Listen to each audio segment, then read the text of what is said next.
So we will be discussing on DNA repair, right? So basically DNA repair क्या होता है और उसमें क्या क्या मशीनरी इन्वॉल्व रहती है और उसकी क्या इंपॉर्टेंस है और गेट पर्सपेक्टिव से क्या क्या इंपॉर्टेंट है, कुछ क्वेश्चंस होंगे वो आज हम डिस्कस कर लेंगे। ठीक है। तो अभी तक जो हमने पढ़ा था उसमें आपका रेप्लिकेशन हो गया। आपने सबसे पहले न्यूक्लियोटाइड्स पढ़े, न्यूक्लिक एसिड पढ़ा, डीएनए पढ़ा, पॉलीमराइजेशन पढ़ा डीएनए का, फिर बेसिक डिफरेंसेस पढ़े किन किन फॉर्म्स में वो होता है। देन उसका रेप्लिकेशन होता है क्योंकि वो एक जनरेशन से दूसरी जनरेशन को पास होना होता है। तो उसका जो भी प्रूफ है कुछ एक्सपेरिमेंट्स के थ्रू हमने देखा कि किस तरीके से वो एक्सपेरिमेंट करके पता चला कि डीएनए जो है जेनेटिक मटेरियल है। ठीक है। और उसके बाद हमने रेप्लिकेशन को पूरा पढ़ा। तो बेसिकली अभी हमारा डिस्कशन पॉइंट बनता है कि अगर हमने देखा है कि इकोलाई हो या ह्यूमन हो, मीन्स प्रोकैरियोटिक रेप्लिकेशन हो या यूकैरियोटिक रेप्लिकेशन हो, दोनों का ही मेन मोटिव होता है कि उसको सही से जो भी कॉपी है पेरेंट की वो एग्जैक्ट कॉपी डॉटर सेल्स में चली जाए। राइट। बेसिक फंक्शन वही होना है उसका। डीएनए की कॉपी क्यों बनाई जाती है? क्योंकि उसको दूसरी सेल में ट्रांसफर कर दिया जाए ताकि उसके आइडेंटिकल एक सेल बन सके। राइट। बट सारी सेल्स में ऐसा नहीं होता है। Correct. So basically that we are discussing now why error are there in the DNA. So we have seen कि एरर क्यों होता है। रेप्लिकेशन में आपने देखा कि क्या क्या एरर आ सकती है। तो मैंने पढ़ा था, हम लोगों ने पढ़ा था कि रेप्लिकेशन जब इकोलाई का होता है तो उसमें एरर रेट क्या होता है? 1 in 10 to the power 8 base pair. कितना? 1 in 10 to the power 8 base pair. Means एक एरर हो सकती है 1000, 10 to power 10 और 10 to power 8 और 10 to power 9, it's approximate. Right. इतना बेस पेयर लगाने के बाद उसमें कोई एक एरर हो सकती है, ऐसा है। उसकी फेडेलिटी इतना है। ठीक है। प्रोसेसिविटी और फेडेलिटी में डिफरेंस पता है आपको? सर एक बार रिपीट कर दीजिए. हाँ। प्रोसेसिटी भी मतलब रेट्स लाइक कितने स्पीड से कितने रेट से वो बन रहा है न्यूक्लियोटाइड्स। अच्छा। ठीक है, मैं थोड़ा सा एक आम जनरल भाषा में बोलता हूँ कि सपोज बाइक चलाना, स्कूटी चलाना सबको आता है, शायद किसी को नहीं आता होगा। तो एक सिटिंग में वो कितना किलोमीटर जा सकता है? दैट इज हिज और हर प्रोसेसिविटी। राइट। तो एक बार बैठे गाड़ी पे और चलाते चलाते कितना दूर तक जा सकते हो। उसमें कुछ लिमिटेशन है कि फ्यूल खत्म हो जाए, वो अलग बात है। ठीक है। तो गिवन दैट कि फ्यूल खत्म नहीं हो रहा है और आपके ऊपर डिपेंड है कि आप कब रोकोगे, तो आप जब तक थक नहीं जाते, जब तक कुछ दिक्कत नहीं आ जाती, तब तक आप चलाते रहोगे। तो वो आपका जो किलोमीटर्स हैं, वो जितने किलोमीटर्स आप एक सेटिंग में तय करते हो, डिस्टेंस कवर करते हो, वो क्या हो गया? आपका प्रोसेसिविटी हो गया। राइट। कि आपने एक सेटिंग में 100 किलोमीटर गाड़ी चला डाली। राइट। तो वही है। तो अगर आप गाड़ी चलाओगे तो एक दो मोड़ तो गलत लोगे ही लोगे, अगर इतनी दूर गाड़ी चलाओगे, है ना? तो वही जो है मोड़ है वो गलत है। ठीक है। गिर भी सकते हो, कुछ भी हो सकता है उस ड्यूरेशन में, क्योंकि लंबा रूट है तो हमें थोड़ा संभल के चलना होता है। तो संभल के चलने का मतलब है कि वो एक्सोन्यूक्लियस एक्टिविटी दिखाता है, यानी कि प्रूफ रीडिंग करता है, बट इतना एफिशिएंट कभी कभी नहीं होता है, सिस्टम रिकॉग्नाइज नहीं होता, क्योंकि सब चीज़ों के हैक है। सेल के भी पास हैक है, हमारे जो प्रोकैरियोट्स हैं उनके पास भी हैक्स हैं। तो वो हैक्स को फॉलो करके वो चीज़ें डिस्टिंग्विश नहीं हो पाती कभी कभी। तो हमने भी देखा कि कैसे आरएनए और डीएनए न्यूक्लियोटाइड्स में डिफरेंस क्रिएट करते हैं वो। ठीक है। डीएनए पॉलीमरेसेस। तो वो सारे होने के बावजूद भी कुछ ना कुछ एरर आ जाते हैं। ठीक है। तो मेन मकसद हमारा क्या होता है कि डीएनए को उसकी फेडिलिटी, मतलब वो कितना जो है एग्जैक्ट कॉपी है उसका जो हमारा ट्रांसफर हो रहा है, तो उसका श्योर करना होता है, यानी फेडिलिटी चेक करनी होती है कि वो कितना ज़्यादा उसके मैच कर रहा है, यानी कितना एरर प्रोन नहीं है। ठीक है। तो वो हमारा फेडिलिटी हो गया। तो उसकी डिपेंड करता है फेडिलिटी किस पे? कि पॉलीमरेज का, कि दोनों का बेस पेयरिंग कैसा हो, Watson Crick base pairing. Right. जो दोनों स्ट्रैंड्स हैं उनका बेस पेयरिंग कैसा होगा? Watson Crick base pairing. उन्होंने क्या बोला था? ए पेयर विद टी और G pair with C. Right. In 5' to 3' and 3' to 5' anti parallel fashion. Right. कहीं पे कोई कंफ्यूजन हो, कहीं कुछ क्वेश्चन हो, पूछ लेना। ठीक है। ओके। देन और एक चीज डिपेंड करती है, इसमें कुछ ना कुछ चीजें हैं जो इसको प्रूफ रीड देती है, यानी कि अगर कुछ भी गलत हो जाता है तो वो इसका 5' to 3' एक्सोन्यूक्लियस एक्टिविटी दोनों का एलिमिनेट कर देता है। तो इस चीज को, यानी कि एरर्स को एलिमिनेट करना, इन सब चीजों को करना ही हमें एक तरीके से मेंटेनेंस करना हमारा डीएनए रिपेयर है। राइट। तो एक तरीके से क्या करना है? डीएनए को स्कैन करना है। ठीक है। कि उसमें कुछ मिस इनकॉर्पोरेशन तो नहीं हुआ है, कुछ गलत तो नहीं लग गया, तो उसको रिपेयर करना। ये दो मेन मोटिव होते हैं किसी भी डीएनए को स्टेबल करने या उसको सक्सेशन में उसको पास करने के, दूसरी जनरेशन पे, one generation to second generation, right? Correct? यहाँ तक कोई दिक्कत? No sir. करेक्ट। तो जो भी मशीनरी है रिपेयर की, वो दोनों में लगभग सेम है, जो मेजर चीजें हैं वो लगभग सेम है। बट हाँ, मशीनरी डिफरेंस होती है, नाम डिफरेंट होते हैं, बट मैकेनिज्म लगभग लगभग सेम रहते हैं। ठीक है, तो हम कोई कोई चीजें पढ़ेंगे तो उसमें दोनों में लगभग सेम रहता है, इसलिए हम कॉमन चीजें पढ़ते हैं। ठीक है, और कॉमन चीजें ही गेट में पूछते हैं वो। ठीक है, ओके। तो क्यों रिपेयर जरूरी है? तो हमारे पास कुछ बेसिक क्वेश्चंस हैं। इन बेसिक क्वेश्चंस में पहला क्वेश्चन तो यही है कि रेप्लिकेशन की एरर क्या है, कितना फ्रिक्वेंट होता है एरर। जैसा आपने बोला ही था, अगर इसको नंबर दे दे कि वन, एक जो है बेस पेयर का एरर होता है 10⁹ ठीक है, इतने न्यूक्लियोटाइड लगाने पे। तो वन बेस पेयर पर 10⁹, अगर इसको हम ऐसे लिख दे तो 1 × 10⁹ ठीक है, इतना जो है एरर है। तो कितने बेस पेयर ह्यूमन जीनोम में होते हैं, ये भी आपको पता है, 3 × 10⁹ नहीं। करेक्ट। तो क्या बता पाओगे कि कितना एरर होगा इतने बड़े जीनोम में अगर इस रेट से एरर होता है? तो आपको पता है कि 10⁹ बेस पेयर लगाने के बाद एक एरर हो जाती है। तो अगर 3 × 10⁹ बेस पेयर है तो कितना एरर संभव है? 3। Correct, exactly. तो एक साइकिल, सेल साइकिल में, एक डीएनए रेप्लिकेशन में 3 टाइम एरर होना स्वाभाविक है, मतलब पॉसिबल है कि हो जाए, राइट? ओके, ठीक है। तो कितना सेल होता है, कोई बताएगा? रफ नंबर कोई बताओ, अगर किसी को याद हो या किसी ने कहीं पढ़ा हो। ये भी एक जनरल नॉलेज क्वेश्चन हो गया। कभी सोचा था कि भी कितना, ये भी आंसर करना पड़ेगा, कितना सेल होता है ह्यूमंस? चलो नो सर। बताओ जल्दी जल्दी। तो अप्रोक्सीमेटली जो मैंने भी देखा है वो 37 ट्रिलियंस होते हैं। ठीक है, तो 37 ट्रिलियंस जो होते हैं वो हमारे कितने हैं, ह्यूमन सेल्स होते हैं। ठीक है, और उसमें भी ये ऐसा नहीं है कि एग्जैक्ट कॉपी है, एग्जैक्ट नंबर है, ये एक अप्रोक्सीमेट कह सकते हैं। ठीक है, क्योंकि सेल्स क्या है, continuous undergo cell division and apoptosis, right? तो वो सारी चीजें अपोप्टोसिस नेक्रोसिस की वजह से हम एस्टिमेट प्रॉपर नहीं कर सकते। ओके, ठीक है। तो नेक्स्ट क्वेश्चन फिर ये आता है, तो कितनी बार डिवीजन होता होगा ह्यूमन जीनोम में अप्रोक्सीमेट? एक ह्यूमन लाइफ स्पैन अगर 70 ईयर्स है या 70 ईयर्स ही अब लाइफ स्पैन है, तो उसमें कितना डिवीजन होता होगा? इसको मल्टीप्लाई कर दें इसको, तो हमारे पास कुछ डेटा है, 10 क्वाड्रिलियन, क्वाड्रिलियन। ठीक है, तो 10 क्वाड्रिलियन आपका होता है लाइफ स्पैन, पूरा डिवीजन जो होते हैं उस पूरे लाइफ स्पैन में इतने सारे डिवीजन होते हैं। तो आप बताओ, इससे अगर लिंक करेंगे, हर एक सेल साइकिल में इतना एरर होता है और 10 क्वाड्रिलियन क्वाड्रिलियन सेल्स डिवीजन होते हैं, तो कितना एरर हो गया? इसका अगर हम एक एस्टिमेट देखते हैं तो एक नंबर हमें मिला था 1 × 10⁻16 क्वाड्रिलियन, क्वाड्रिलियन सॉरी।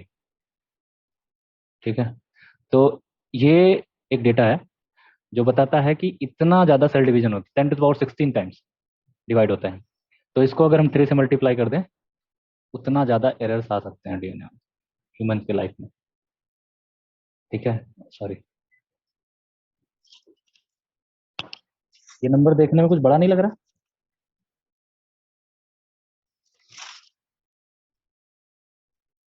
इस नंबर को देखो और इस नंबर को देखो, इतना मिस्टेक एक लाइफ स्पैन में हो सकता है। तो ये मिस्टेक कैंसर कॉज करने के लिए कम नहीं है। ठीक है, तो इसलिए हमें रिपेयर की जरूरत पड़ती है। Did you get my point? Yes sir. हाँ, तो ध्यान रखना रिपेयर क्यों जरूरी है। ओके, तो कमिंग टू द, कैसे रिपेयर करते हैं ऑर्गेनिज्म अपने डीएनए को। तो जैसा मैंने बोला कि क्या क्या कॉज है उसको हम पहले देख लेते हैं कि क्यों होता है डीएनए में एरर।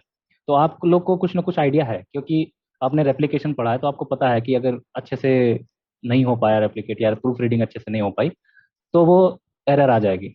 वो अच्छे से नहीं हो पाने का मतलब क्या है, कैसे एरर आ जाएगी? वो भाई डिस्क्रिमिनेट कर लेता है आरएनए डीएनए में, हर एक चीज में डिस्क्रिमिनेशन है, मतलब वो हर एक चीज पता कर लेता है कि इसको लगाना है नहीं लगाना है। मिस इनकॉर्पोरेशन तो मुश्किल से ही होता है, तो क्या हो जाता है ऐसा? ठीक है, देखते हैं। तो अगर ये होता है तो इसको इंड्यूस कैसे होता है? अगर ये चीज होती है तो पता कैसे चलता है सेल को कि भाई हमारे यहाँ पे डीएनए म्यूटेशन हुआ है या डीएनए एरर आई है, कैसे पता चलेगा? सॉस रिस्पॉन्स पढ़ा है ना? हेलो? पढ़ा है बट भूल गया सर। भूल गया, चलो ठीक है, मैं यहाँ पे हूँ रिकॉल करने के लिए। तो सॉस रिस्पॉन्स बेसिकली क्या है कि जब सेल में कहीं डैमेज होता है तो कैसे पता चलेगा कि अगर तुम्हारे अंदर काइनिन्स ना हो या फिर पेन रिसेप्टर्स ना हो तो तुम्हें कैसे पता चलेगा कहीं पे चोट लगा है या कहीं पे अंदर दर्द हो रहा है या कहीं पे कोई लेजन आया है? वो क्यों? क्योंकि उसमें कहीं ना कहीं रेगुलेशन है, वो चीजें पता करने के लिए रिसेप्टर्स हैं, पेन रिसेप्टर्स। ठीक है? ब्रेन में पेन रिसेप्टर्स होते हैं? नहीं होते पेन रिसेप्टर्स। इसलिए ब्रेन की जब सर्जरी होती है ना तो Yes, ब्रेन को ऐसे बिना एनेस्थीसिया के हो जाता है। ठीक है? मतलब लाइव चीजें होती रहती हैं, लाइव चलता है, तो इसलिए वहां पे पेन नहीं होता है। ओके, ठीक है, ये तो अलग बात होगी। तो अगर हम देखें कि जिस स्टेज में उसको रिपेयर करने की जरूरत नहीं होती वो क्या स्टेज होती है, तो अभी क्या है, ये स्टेज ऐसी है जहाँ पे रिपेयर करने की जरूरत नहीं है, तो क्या सिचुएशन बनता है? लेक्स ए प्रोटीन्स होते हैं। ठीक है? ये वाली प्रोटीन कौन सी है? रेड बॉल्स जो दिख रहे हैं ना, ये क्या है? लेक्स ए प्रोटीन। ठीक है? और यहाँ पे कुछ रेड ग्रीन ऐसे वायलेट अलग अलग कलर की जीन दिख रही हैं, उसके बगल में एक ये चीज दिख रहा है, आपको दिख रहा है? सब में कॉमन है। ठीक है? ये एक को हम लेते हैं तो इसको बोलते हैं सॉक्स बॉक्स। Sauce box. ये सॉस बॉक्स बेसिकली क्या है? ऑपरेटर है। ऑपरेटर पता है? ये सर जो जीन को रेगुलेट करता है, हाँ, जैसे अगर सीधी टीआरपी भाषा में ऑपरेटर। बोलो तो जीन को और रेगुलेट करने के लिए बाइंडिंग साइट प्रोवाइड करता है रिप्रेसर के लिए। ठीक है? तो लेक्स ए बेसिकली क्या है? रिप्रेसर है, ये याद रखना। लेक्स क्या है? रिप्रेसर। अब लेक्स से रिप्रेसर है तो ये ऑपरेटर पे बाइंड होगा, जा करके ऑपरेटर पे बाइंड होने के बाद क्या करता है? इसको एक्सप्रेस नहीं होने देता, इसीलिए इसको बोलते हैं क्या? रिप्रेसर। करेक्ट? Yes sir. तो अब ना ये जीन एक्सप्रेस होगी, ना ये जीन एक्सप्रेस होगी, ना ये जीन। ठीक है? कोई जीन एक्सप्रेस नहीं होगी, और ये जीन एक्सप्रेस ना होने का क्या मतलब है? ये सारी जीन क्या है? रिपेयर जीन, रिपेयर से रिलेटेड जीन है। ये जीन यानी कि मशीनरी जो भी है रिपेयर की, ये इनसे रेगुलेट होती हैं। ठीक है? तो ये जीन जब ट्रांसक्राइब होंगी, इनका एमआरएनए बनेगा, प्रोटीन बनेगी, तब जाकर के वो जीन को एक्टिवेट किया जाएगा और वो जहाँ पे जरूरत होगी वहां पे उनको असेंबल करके रिपेयर कर देंगे। ठीक है? तब तक के लिए, जब तक कुछ नहीं होता तब तक के लिए इनको स्विच ऑफ करके रखा जाता है, वो किसके थ्रू? लेक्स ए रिप्रेसर के थ्रू। ठीक है? क्लियर है? तो ये yes genes sir. Around around 47 हो सकती हैं, इससे भी ऊपर हो सकती हैं, 50 के अराउंड हो सकते हैं। तो ये रिप्रेस करके लेक्स के थ्रू रखा जाता है। ठीक है? अभी क्या होगा कि अगर डीएनए डैमेज हो गया, ये स्टेट आ गई, तो उसमें क्या होगा? जो रेक ए है, ये दिख रहा है रेक ए, ये जाकर के जहां पे डैमेज हुआ होगा, तो या तो सिंगल स्टैंड ब्रेक हुआ होगा या डबल स्टैंड ब्रेक हुआ होगा। तो अगर वो हुआ होगा तो क्या होगा? ये रेक ए प्रोटीन वहां पे जाकर के बाइंड हो जाएगी। और रेक ए क्या करता है? ये रेक ए कैची है। रेक ए क्या है? सीजर है। अब सीजर कैसे बनाते हैं? ऐसे बनाते हैं सर। ठीक है? तो ये सीजर हो गया। अब ये सीजर क्या करता है? लेक्स ए को दो भागों में काट देता है। अब lex is no longer have the binding activity to the repressor. तो अभी क्या है? लेक्स ए को कोई मौका नहीं मिलेगा रिप्रेस करने के लिए। अब क्या होगा? जीन सारी एक्टिवेट हो जाएंगी, और ये जीन एक्टिवेट होकर के जो भी मशीनरी चाहिए उसके लिए आगे फर्दर का सिग्नलिंग करेंगी। राइट? तो इस तरीके से इकोलाई को पता चलता है कि हमारे डीएनए में कहीं पे डैमेज है।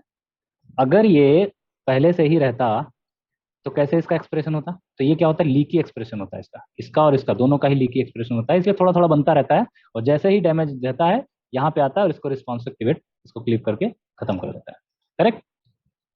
तो सॉस रिस्पॉन्स में कोई दिक्कत नो होनी सर। नहीं चाहिए। No. समझ में आ गया सॉस रिस्पॉन्स? Yes sir. ठीक है, ओके। तो क्वेश्चन कर लेते हैं सॉस रिस्पॉन्स के लिए। तो बताओ क्या समझ में आया? Choose the incorrect statement. अभी मुझे लग रहा है सॉस रिस्पॉन्स अच्छे से नहीं आया, क्योंकि रिस्पॉन्स अच्छे से नहीं आ रहा है। क्या दिक्कत आ रही है? जल्दी सर बताओ। डी डी इनकरेक्ट है। डी इनकरेक्ट है? डी इनकरेक्ट है? हम्म, ठीक है, मान लेते हैं डी इनकरेक्ट है। आशीष, आपके पास कोई है सर जवाब? Option D. चलो, ठीक है, ऑप्शन डी। क्यों? क्योंकि लेग से जब बाइंड रहता है तो सॉस उसको उसको प्रमोट नहीं करता, वो रिप्रेस करता है। राइट? सर वो रिड्यूसर है। हाँ, हाँ, वो क्या करता है? रिप्रेशन करता है, इसलिए उसको रिप्रेसर बोलता है। ठीक है? ओके, चलो ठीक है, हो गया। तो अब आते हैं कि क्या क्या कॉजेज हो सकते हैं डीएनए म्यूटेशन होने के। ठीक है, तो डीएनए म्यूटेशन में क्या क्या कॉजेज हो सकते हैं? एक तो रेप्लिकेशन एरर हो सकता है, राइट। तो रेप्लिकेशन एरर होने की क्या क्या चीजें हो सकती हैं? उसमें भी बहुत सारी चीजें हैं, जैसे कि रेप्लिकेशन एरर, उसमें अगर तुम्हारा टॉटोमेरिक शिफ्ट हो जाए, यानी टॉटोमेराइजेशन हो जाए। टॉटोमेराइजेशन का मतलब होता है कि जो न्यूक्लियोटाइड होते हैं वो या तो इनॉल फॉर्म में होंगे, ये बेसिस जो होते हैं एटीजीसी, ये या तो इनॉल फॉर्म में होंगे या तो कैसे फॉर्म में होंगे? कीटो फॉर्म में, राइट। और या तो अमीनो फॉर्म में होंगे या फिर इमीनो फॉर्म में। तो कीटो यानी C double bond O, enol means O H, और अमीनो मीन्स NH2, और इमीनो मीन्स NH। ठीक है, अगर आपको इनका स्ट्रक्चर पता होगा तो आप समझ गए होंगे। एडेनिन में क्या होता है? Amino group, right, 6 amino purine. तो ये 6 अमीनो प्यूरिन में यहाँ पे अमाइनो की जगह इमीनो हो जाए तो ये इस पोजीशन में आ जाएगा, राइट। यहाँ पे अमीनो लगा रहेगा, तो ये अगर ऐसा हो गया तो ये इमीनो हो जाएगा, नॉट अमाइनो, इमीनो। ठीक है, इसी तरीके से अगर इस कंडीशन में जहाँ पे ऑक्सीजन लगे रहते हैं यानी कीटो फॉर्म में, वहां पे क्या हो जाता है? OH फॉर्म आ जाता है, तो इनॉल फॉर्म हो गया। ठीक है, तो ये किन किन में हो सकता है? इसमें हो सकता है ना। सर पायरिमिडीन्स में हो सकता है। हाँ, तो वो सारी चीजें, ये keto, enol form, imino, imino form, ये सारी चीजें जो होती हैं इनके कन्वर्जन को बोलते हैं टॉटोमेराइजेशन। ठीक है, तो ये जो टॉटोमेराइजेशन होता है इसकी वजह से क्या होता है, वो पहचान नहीं पाता है कि वो इनॉल है या ये है। तो वो क्या करता है? इनकॉर्पोरेट तो कर लेता है, बट सामने वाला चीजें, इसका कंप्लीमेंट्री जो है स्ट्रैंड अच्छे से नहीं बन पाता है, यानी उसकी जगह कोई दूसरा बॉन्डिंग हो जाती है। इस वजह से एक एरर आ जाती है। तो ठीक है, आगे हम बढ़ते हैं। दूसरा क्या एरर हो सकता है? केमिकल या फिजिकल डैमेज हो सकते हैं। केमिकल डैमेज, या कोई केमिकल आया, केमिकल मीन्स कोई कंपाउंड आया जो उसके सिमिलर हो या उसके एनालॉगस हो, जो उसकी तरह दिखता हो, वो भी इनकॉर्पोरेट हो सकता है। फिजिकल डैमेज आपको पता है कि अगर उसमें कोई रेडिएशन हो गया या कुछ उस तरीके से अगर एक्सपोजर हो गया लाइट का या यूवी का, तो उसकी वजह से भी क्या होता है? डीएनए में डैमेज हो जाता है। क्यों? क्योंकि बेसिस जो है लाइट को एब्जॉर्ब करते हैं। कितने नैनोमीटर लाइट को एब्जॉर्ब करते हैं? ये मैंने बताया था तुम लोग को, 260, राइट, अप्रॉक्स। ठीक है, दूसरा क्या कॉज हो सकता है? इंसर्शन या डिलीशन हो जाए, कोई सीक्वेंस आकर के उसमें बाइंड हो जाए, मतलब उसके अंदर घुस जाए। जैसे कि आप लोगों ने पढ़ा होगा क्रिस्पर का नाम, राइट, कुछ रिपीट्स होते हैं। ट्रांसपोजोन्स पढ़े होंगे, वो क्या होते हैं? दूसरे जगह से जंपिंग जीन्स होते हैं, वो उठ करके दूसरी जगह आ जाते हैं, उससे क्या होता है? म्यूटेशंस आ जाते हैं, यानी कि फ्रेम शिफ्ट हो जाता है। अगर कोई बेस डिलीट हो जाए गलती से तो भी दिक्कत है। तो ये सारे जो हैं क्या होते हैं? एरर्स हैं। ठीक है, यहाँ यहाँ से एरर होती हैं जिनके क्या होते हैं, जिनकी वजह से म्यूटेशंस होते हैं। ठीक है, तो ये म्यूटेशंस कहाँ होंगे? म्यूटेशन का मतलब basically permanent change, permanent change. तो ये परमानेंट चेंज का मतलब है कि एक प्रोजनी में है, मतलब एक पेरेंट में है तो दूसरी उसकी प्रोजनी जो होगी उसमें हो जाकर के वो चेंज आएगा। ठीक है, वो कैसे होगा वो भी हम अभी देखेंगे। तो परमानेंट चेंज जो होगा वो कहाँ होगा? म्यूटेशन या तो कोडिंग रीजन में होगा, ठीक है, या तो कोडिंग रीजन में होगा या तो रेगुलेटरी सीक्वेंसेस में, रेगुलेटरी एलिमेंट्स में। ठीक है, तो दो जगह म्यूटेशन होगा, उसकी वजह से दिक्कतें आएंगी, या तो कोडिंग रीजन में या तो रेगुलेटरी एलिमेंट में। रेगुलेटरी मतलब अगर लेक्स की साइट है, ये सपोज ऑपरेटर साइट है, अगर इसमें म्यूटेशन हो गया तो लेक्स इस पे बाइंड करेगा? नहीं बाइंड करेगा। तो ये जीन क्या होंगी? ऑटोमेटिक सिंथेसाइज होती रहेंगी, तो एक्सप्रेस होती रहेंगी। इस वजह से क्या होता है कि अगर यहाँ पे दिक्कत आ गई तो वो चीज, ये क्या होगा? रेगुलेटरी एलिमेंट में दिक्कत है तो उसमें क्या होगा कि पूरा रेगुलेशन गड़बड़ हो जाएगा। तो ये कुछ चीजें हैं जहाँ पे म्यूटेशंस होते हैं। तो म्यूटेशंस कुछ कुछ जगह है जहाँ पे बहुत ज्यादा होते हैं। ठीक है, जहाँ पे बहुत ज्यादा होते हैं उनको हम बोलते हैं हॉटस्पॉट। तो ये हॉटस्पॉट जो होते हैं बेसिकली, इनको कह लो कि रिपीट्स होते हैं बेसिकली। ये जो हॉटस्पॉट होते हैं, जो सीक्वेंस होते हैं जहाँ पे बहुत ज्यादा फ्रीक्वेंसी होती है म्यूटेशन की, वहां पे क्या होता है? इनको बोलते हैं हॉटस्पॉट है म्यूटेशन के, वहां पे म्यूटेशन बहुत ज्यादा फ्रीक्वेंसी में होते हैं। ठीक है, ये हॉटस्पॉट होते हैं रिपीट्स। ठीक है, ये रिपीट्स मतलब डाई रिपीट्स, ट्राई रिपीट्स हो गया, टेट्रा हो गया। यानी कि डाई रिपीट्स का मतलब सी ए का रिपीट हो गया, सी ए ऐसे करके। ट्राई रिपीट जैसे सी का रिपीट हो गया, सी ए जी। टेट्रा में इसी तरीके से। तो ये जो रिपीट होते हैं इनकी जो फ्रीक्वेंसी है वो इतनी ज्यादा होती है जिसकी वजह से क्या होता है? स्लिपेज हो जाता है। क्या हो जाता है? स्लिपेज, वो भी हम देखेंगे। स्लिप कर जाता है डीएनए पॉलीमरेज, ठीक है, एक बेस पर लगाया फिर स्लिप कर जाता है, तो स्लिप करने से क्या हो जाता है, एडिशन डिलीशन हो जाता है, ठीक है। तो उसकी वजह से क्या होता है, तुम्हारा म्यूटेशन आने के चांसेस ज्यादा रहते हैं, ठीक है। तो यहाँ पे इन रिपीट्स में म्यूटेशंस आने के चांसेस ज्यादा रहते हैं, इसलिए इनको हम क्या बोलते हैं, हॉटस्पॉट, करेक्ट। कोई दिक्कत है यहाँ पे? No sir. तो सीएजी रिपीट का आपको किसी से एसोसिएटेड नहीं लग रहा, हंटिंगटन डिजीज, इसी के रिपीट में दिक्कत आ जाती है, जिसमें ग्लूटामिन का स्ट्रेच में एक दो ग्लूटामिन ज्यादा लग जाती है, ये ग्लूटामिन को कोड करता है, ठीक है, ये ग्लूटामिन को कोड करता है सीएजी कोडोन, और जब ये ग्लूटामिन का एक दो स्ट्रेच ज्यादा लग जाता है, 5-6 न्यूक्लियोटाइड ज्यादा लग जाते हैं, ठीक है, तो क्या होता है, हंटिंगटन डिजीज हो जाती है, समझ रहे हो। हंटिंगटन डिजीज में न्यूरो डिजेनरेटिव डिजीज है, वो न्यूरॉन डिजेनरेट हो जाते हैं, खत्म हो जाते हैं, डैमेज हो जाते हैं, जिसकी वजह से एबिलिटी जो सेंसिंग और इन सब चीज़ों की एबिलिटी है परफॉर्मेंस की, वो सब खत्म हो जाता है, ठीक है। यहाँ पे कोई दिक्कत है कि क्यों म्यूटेशन होता है, किस कैसे होता है, और कहाँ पे ज़्यादा हो सकता है, उसकी पॉसिबिलिटी कहाँ कहाँ पे ज़्यादा है, और वो क्यों हो जाती है स्लीपेज के थ्रू, ये सारी चीज़ें आपको पता होनी चाहिए, करेक्ट, ठीक है। सर। तो हम आगे बढ़ते हैं। तो पहला हम देखते हैं रेप्लिकेशन एरर में दो तरीके की चीज़ होती हैं, एक तो होता है ट्रांसवर्जन और ट्रांजिशन, ट्रांसवर्जन एंड ट्रांजिशन, ठीक है। तो ट्रांसवर्जन एंड ट्रांजिशन का क्या मतलब है, ट्रांजिशन मतलब, sorry, purine to purine, pyrimidine to pyrimidine, ठीक है। अगर प्यूरिन से प्यूरिन चेंज हो जाती है तो उसको ट्रांजिशन बोलेंगे, पायरिमिडिन से पायरिमिडिन चेंज हो जाती है तो उसको ट्रांजिशन बोलेंगे। ट्रांसवर्जन में उल्टा होता है, प्यूरिन से पायरिमिडिन में आ जाएगा और पायरिमिडिन से प्यूरिन में आ जाएगा, ठीक है। तो ये जो केसेस होते हैं ट्रांजिशन ट्रांसवर्जन में होते हैं। कैसे होता है, अभी यहाँ पे देखो टीसी है, ठीक है, अभी ये टी क्या है, पायरिमिडिन है प्यूरिन है, ये दोनों क्या है, पायरिमाइडिन। ये दोनों पायरिमिडिन है, ये दोनों प्यूरिन है, राइट। यूरिन। हाँ, तो प्यूरिन प्यूरिन में चेंज हो जाएंगे, यानी कि ए का जी बन जाएगा, टी का सी हो जाएगा, तो इधर पायरिमिडिन टू पायरिमिडिन चेंज हो गया, प्यूरिन टू प्यूरिन चेंज हो गया, ए का जी हो गया, जी का ए हो गया, सी का टी हो गया, टी का सी हो गया। तो ये जो ट्रांजिशंस होते हैं, इनकी वजह से क्या हो जाता है, म्यूटेशंस हो जाते हैं, यानी पॉइंट म्यूटेशंस हो जाते हैं, ठीक है। दूसरा क्या आता है, इसमें भी वो बहुत सारे क्या होते हैं, अगर इसका कंसिक्वेंस देखें तो कंसिक्वेंस में एक राउंड ऑफ रेप्लिकेशन होने के बाद क्या हो जाएगा, अगर ए टी पेयर है उसका तो क्या बन जाएगा, जीसी पेयर बन जाएगा, तो कितना बड़ा म्यूटेशन हो गया। अगर सीजी पेयर है उसका तो क्या बन जाएगा, टीए, ठीक है। तो ये क्वेश्चन आ सकता है कि एक डीएनए दे देगा सीक्वेंस, उसमें बोलेगा कि ट्रांजिशन हुआ है, ट्रांजिशन के बाद क्या डीएनए बनेगा वो तुम्हें बताना पड़ेगा, ठीक है। तो जैसे अगर बोला ए टी दे दिया है तो वहां पे अब तुम क्या लिखोगे, जीसी का पेयर हो गया वहां पे, ठीक है, क्योंकि ए किस में कन्वर्ट हो जाएगा, जी में, टी किस में कन्वर्ट हो जाएगा, सी में, राइट। तो इस वजह से उसका बॉन्डिंग अलग हो जाएगा, ठीक है। फिर इसी तरीके से ट्रांसवर्जन, ट्रांसवर्जन में क्या है, एडेनिन टू साइटोसिन, यानी कि purine to pyrimidine, pyrimidine to purine, तो ये दोनों आपस में चेंज होते हैं, तो इसको बोलते हैं ट्रांसवर्जन, ठीक है। तो इनके थ्रू ये म्यूटेशन हो सकते हैं।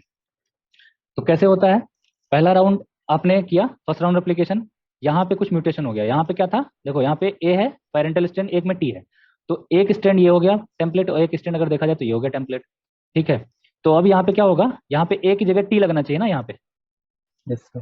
है ना, या अगर इसको टेम्पलेट मानते हैं टी को तो यहाँ पे ए लगना जी। चाहिए, तो वो तो ठीक है, पर ए है यहाँ टेम्पलेट में तो इसका क्या होना चाहिए, टी। फिर इधर क्या होना चाहिए, अगर ये टेम्पलेट है तो इसमें टी की जगह ए लगा, तो ये ने तो सही है, बट इसमें दिक्कत आ गई, ये सेकंड राउंड एप्लीकेशन होगा तो क्या होगा, यहाँ पे ए कंसीडर करेगा, ठीक है, और यहाँ पे टी लगा देगा, एक तो ये रिपेयर हो गया, इसकी टेम्पलेट अगर लेगा ये वाली की तो ये बन जाएगी कंडीशन, अगर नीचे वाली टेम्पलेट लिया तो एक में जीसी हो जाएगा, हो गया कि नहीं हो गया गड़बड़, कैसा होना चाहिए था, ऐसा, राइट। समझ में आ रहा है ना, यहाँ यस पे एटी पेयर है, लास्ट में दूसरी जनरेशन में कैसा हो गया, जीसी पेयर हो गया, तो ये कैसा म्यूटेशन हो गया बताओ। सर। Point mutation. हाँ, पॉइंट म्यूटेशन हो गया, ट्रांजिशन की ट्रांसवर्जन, ट्रांजिशन। ट्रांजिशन हो गया, पक्का। हाँ, तो अभी क्या है तुम्हारा, इस तरीके से क्या होता है, एरर आ जाती है। तो ऐसी बहुत सारी एरर्स हैं जिनकी वजह से क्या हो जाता है, उसको हम कंसीडर करते हैं कि रेप्लिकेशन की वजह से एरर आई, वही जो आप बोल रहे थे कि 10⁹ बेस पे लगाने के बाद एक एरर आ जाती है, इस तरीके से कुछ एरर आती हैं, ठीक है, ठीक है। तो अभी क्या है, डीएनए को उसको रेप्लिकेट होने से पहले ही उसको देख लेना कि भाई ये सारा रेप्लिकेशन जो हुआ है वो ठीक हुआ है कि नहीं। तो साइमल्टेनियसली उसका मतलब स्कैनिंग होता रहता है, रेप्लिकेशन होगा, स्कैनिंग होगा, और उसको स्कैन करके देखा जाता है कि भाई ये चीज़ रिपेयर हो जानी चाहिए। ठीक है। तो कैसे कैसे म्यूटेशंस हो सकते हैं? न्यूट्रल म्यूटेशन हो सकते हैं, मिससेंस हो सकते हैं, नॉन सेंस हो सकते हैं। ठीक है, देखते हैं कैसे ये होते हैं। एक एग्जांपल लेता हूँ मैं लाइसिन का। तो अभी देखो यहाँ पे पॉइंट म्यूटेशन कैसे कैसे हो सकते हैं। ये कंडीशन जो तुम्हारी दिख रही है वो तुम्हारी लाइसिन रेजिड्यू की कोई म्यूटेशन नहीं है, ये कोडोन है तुम्हारा डीएनए लेवल पे टीटीसी। आरएनए लेवल पे कैसा हो जाएगा? AAG, right. उसको कौन कोड करेगा? लाइसिन, उसको लाइसिन से वो कोड होगा। ठीक है, यानी कि वो लाइसिन कोड करता है। अब अगर साइलेंट म्यूटेशन होता है, साइलेंट म्यूटेशन का मतलब है कि बनेगा तो लाइसिन, प्रोटीन लेवल पे कोई इफेक्ट नहीं आएगा। प्रोटीन लेवल पे लाइसिन बनना, क्योंकि एक आपको पता कोडोन डीजनरेट पता है ना? किसी को पता है कि नहीं कोडोन डीजनरेट? नहीं पता? बोलो भाई। सर पता है सर। पता है तो बताओ, फिर बोलते क्यों नहीं? सर वन एक प्रोटीन मोर देन 2 कोडन से अगर कोड होता है तो। एक प्रोटीन दो कोडोन से कोड होगा। एक अमाइनो मोर एसिड देन बोलो। Sir more than two two 1 या 2 कोडन से कोड होती है तो उसको बोलते हैं डीजेनरेट। चलो ठीक है, थोड़ा सा मैं समझ रहा हूँ आपको पता है बट बता नहीं पा रहे हो। ठीक है, देखो, कोडोन 3 न्यूक्लियोटाइड का होता है। तो अगर 20 अमाइनो एसिड्स हैं तो उसके लिए कितने चाहिए? 64 कोडोन, राइट। बट क्या होता है कि कोडोन उससे ज्यादा हो जाते हैं। कभी कभी क्या होता है, जैसे कि एक अमाइनो एसिड के लिए एक कोडोन कोड करना चाहिए, ठीक है। बट क्या होता है, एक अमाइनो एसिड के कभी कभी क्या होता है, एक से ज्यादा कोडोन कोड करते हैं। जैसे कि यहाँ पे देख रहे हो, टीटीसी भी उसको कोड कर रहा है, टीटीटी भी उसको कोड कर रहा है, राइट। तो किसी के 2 होते हैं, किसी के 6 होते हैं, किसी के 4 होते हैं, किसी का सिंगल होता है, और किसी का कुछ नहीं होता है, यानी कि स्टॉप कोडोन। करेक्ट। तो उनको हम बोलते हैं, इस कंडीशन को बोलते हैं जो एक या एक से सॉरी 2 या 2 से अधिक चीजों को कोड कर रहा हो, एक ही मतलब अमाइनो एसिड, सॉरी अगर वो कोडोन जो है अलग अलग कोडोन एक ही अमाइनो एसिड को कोड करें तो उसको कोडोन डीजेनरेट बोलते हैं, राइट। ठीक है, समझ में आ गया काजल आपको? Yes sir. ओके ठीक है।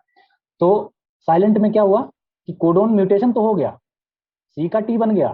सी का टी क्यों बन गया? क्योंकि ये ट्रांजिशन हो गया, साइटोसिन से थाइमिन क्या होगा? ट्रांजिशन हो गया। तो ट्रांजिशन से क्या, म्यूटेशन तो हो गया। म्यूटेशन होने के बाद में हमारे आरएनए लेवल पे टी का ए बन जाएगा। अब ए क्या है? लाइसिन को कोड करता है। ठीक है, लाइसिन यहाँ भी थी, लाइसिन यहाँ भी थी, यानी कि प्रोटीन में कोई इफेक्ट नहीं आया। तो इसीलिए इसको क्या बोल दिए? साइलेंट। मतलब इसका होने का कोई मतलब ही नहीं, म्यूटेशन तो हो गया but A silent mutation.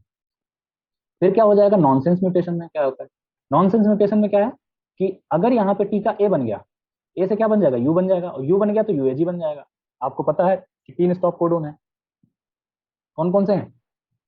यूएजी, UGA और एयूजी। यूएजी, यूजीए, सॉरी यूएजी, यूजीए, और और और यूएजी। यूएजी। फिर यूएए नहीं होता है? यस हैं? होता है सर। हाँ, तो फिर बताने में क्या दिक्कत आ रही? तो ये हो गए तुम्हारे स्टॉप कोडोन। तो उससे क्या होगा, ये स्टॉप हो जाएगा, मतलब यहाँ पे प्रोटीन बनना बंद हो जाएगी। तो इसको बोलते हैं नॉन सेंस, मतलब कोई सेंस नहीं इसका म्यूटेशन होने का, क्योंकि वो स्टॉप ही कर दिया। अब आता है मिस सेंस। अब मिस सेंस में क्या है कि दूसरी अमाइनो एसिड लग जाती है। अब देखो यहाँ पे टी की जगह सी हो जाए, टी की जगह जी हो जाए, तो एक में आर्जिनिन लग जाएगा, एक में थ्रेओनिन लग जाएगा। तो अब यहाँ पे दिक्कत आ जाएगी, ये म्यूटेशन एक्सेप्टेबल नहीं है, क्योंकि ये मिस सेंस है। मतलब इसका कोई सेंस नहीं है, मतलब गलत सेंस हो गया। सेंस तो होना चाहिए था पर वो गलत हो गया। तो वो चीज दिक्कतें आ जाती हैं। तो नॉन सेंस में बहुत ज्यादा दिक्कत, मिस सेंस में बहुत ज्यादा दिक्कत। ठीक है, दोनों में दिक्कत। अब मिस सेंस में 2 भागों में बता दिया है इन्होंने, कंजर्वेटिव, नॉन कंजर्वेटिव। कंजर्वेटिव का मतलब ये आगे तक कंजर्व रहेगा, और ये नॉन कंजर्वेटिव मतलब इसका रिवर्सल हो जाएगा। ठीक है, तो ये आप समझ में आ गया कैसे neutral, miss sense, non sense.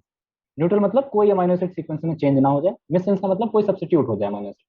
ठीक है, सब्स्टिट्यूट का मतलब एक को रिप्लेस करके दूसरी आ जाए। नॉन सेंस का मतलब वो कोडोन उसका स्टॉप स्टॉप आ हो गया। जाए। ठीक है, मतलब पेप्टाइड बनते बनते खत्म हो जाए, तो वो चीज दिक्कत आ जाएगी। करेक्ट। यस। ओके, तो यहाँ पे कोई दिक्कत म्यूटेशन में? नो। आगे बढ़ते हैं। तो कैसे फिजिकल केमिकल होते हैं? अब तो ये रेप्लिकेशन एरर हो गया, अभी देखते हैं फिजिकल और केमिकल डैमेज कैसे होते हैं। तो अभी यहाँ पे देख रहे हो ग्वानिन बनाया है स्ट्रक्चर। ग्वानिन में क्या क्या देखो कितनी दिक्कतें आ सकती हैं। एक तो डीअमाइनेशन हो सकता है, ठीक है, एल्काइलेशन हो सकता है, ऑक्सीडेशन हो सकता है, यहाँ पे एल्काइलेशन हो सकता है। ठीक है, तो इसकी वजह से क्या होता है, बेस चेंज हो जाते हैं। तो ये थोड़ा सा क्रिटिकल पॉइंट है, इसको अच्छे से समझना। तो डीअमाइनेशन अगर हो गया तो ये चीज कैसे हो जाएगी, एल्काइलेशन हो गया तो क्या हो जाएगा, ऑक्सीडेशन हो गया तो क्या हो जाएगा।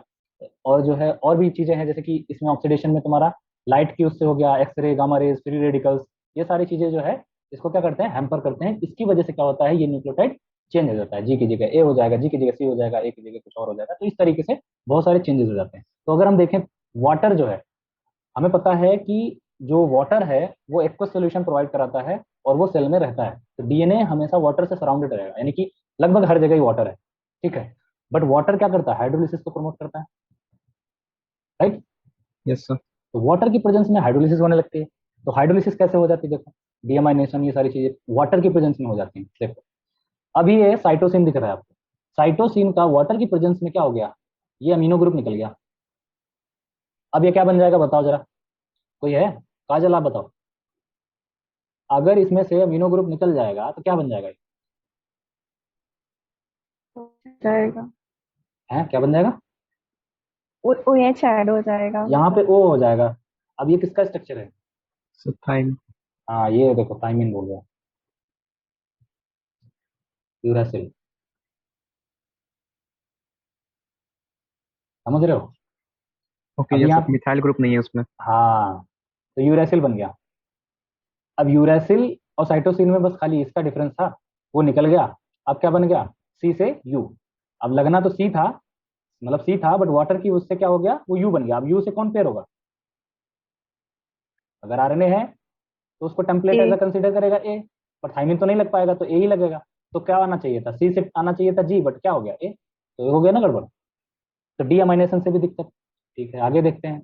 अगर इसका बॉन्ड क्लीव कर दिया जाए, ठीक है, ये बेस हटा दिया जाए, ग्लाइकोसिडिक बॉन्ड हटा दिया जाए, तो क्या होगा, अगर ग्वानिन का यहाँ से हटा दिया जाए तो क्या होगा, ग्वानिन का खाली बचेगा शुगर, वाटर की प्रेजेंस में होता है ये, तो ये बना खाली शुगर, ओ एच ग्रुप,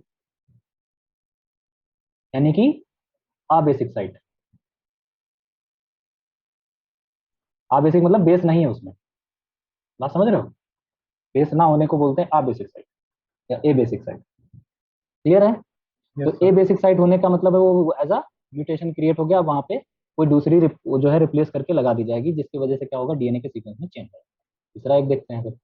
अगर ये कॉमन होता है यूकैरियोट में, क्या क्या होता है कि मेथिल ट्रांसफरेज की एक्टिविटी से क्या होता है, मेथिल ट्रांसफरेज जो एंजाइम है वो थोड़ा हाइपर एक्टिव होता है, वो इतना एक्टिव हो जाता है कि क्या होता है, साइटोसिन पे मेथिल ग्रुप ऐड करता रहता है, ये वाला, ठीक है। तो मेथिल ग्रुप ऐड यूकैरियोट्स में है, ये ह्यूमंस में, ठीक है, प्रोकैरियोट में नहीं है।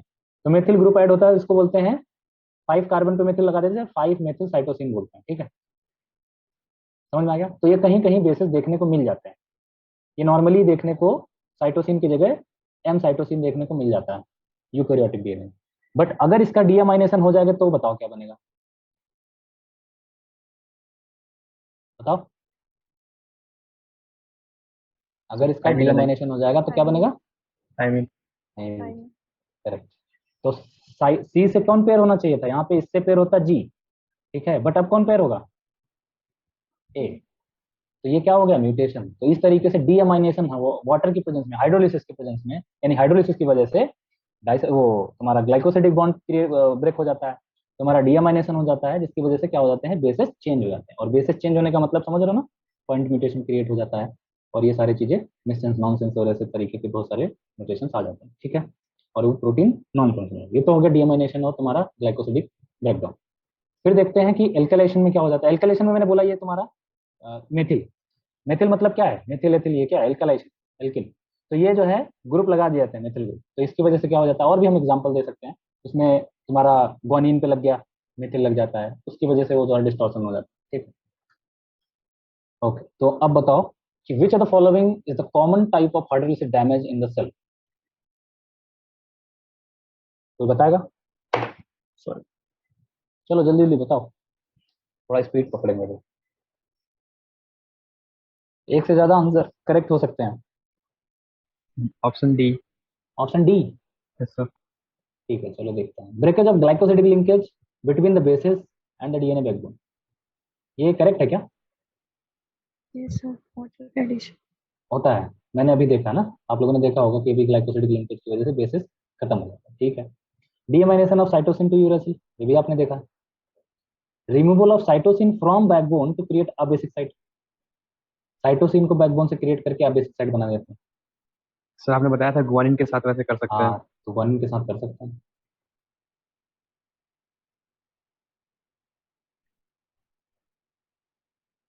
ऐसा भी होता है, पर वो डायरेक्ट हाइड्रोलिसिस से नहीं होता है। बात समझ रहे हो? हम्म, वो उसके लिए हमारे पास ग्लाइकोसिडेज एंजाइम होता है, जिसकी वजह से वो किया जाता है। यहाँ पे क्या पूछ रहा है? Direct hydrolysis damage. क्लियर है? तो यहाँ पे कौन कौन यस से सर। ऑप्शन सही हो गए? ए ए और and B. A C. And B. ठीक। ओके। म्यूटेशन ऑफ टीटीए जो कि कोड करता है ल्यूसिन को, उसका म्यूटेशन होकर के बन गया है टीजीए जो कि स्टॉप कोडन को कोड करेगा within the coding region is R. क्या है बताओ? नॉनसेंस। नॉनसेंस। क्या नॉनसेंस है? ठीक है। मतलब मैंने जो बात कही वो नॉनसेंस है या ऑप्शन नॉनसेंस करेक्ट है? पूरा बोलो। Option option sir. सर। हाँ तब ठीक है। मतलब मुझे बोलो नॉनसेंस। ठीक है। तो आगे बढ़ते हैं। A mutation in a gene that codes for a polypeptide result in a variant polypeptide that lacks the last three amino acids. What type of mutation is this? Do you know this? जल्दी से बताओ। 10 seconds। समझ में आ गया ना question?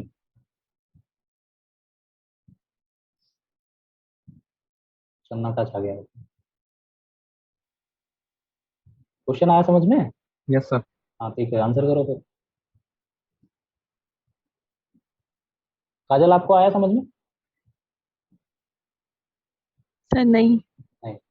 ऐसा mutation जिनमें हुआ है जो एक पॉलीपेप्टाइड को कोड करता है, ठीक है, बट उससे क्या हो रहा है कि वेरिएंट पॉलीपेप्टाइड निकल रहे हैं, बहुत सारे अलग अलग पॉलीपेप्टाइड निकल रहे हैं जो कि 3 अमीनो एसिड लास्ट के नहीं आ रहे हैं उसमें। सर ऑप्शन यानी ए। Yes sir.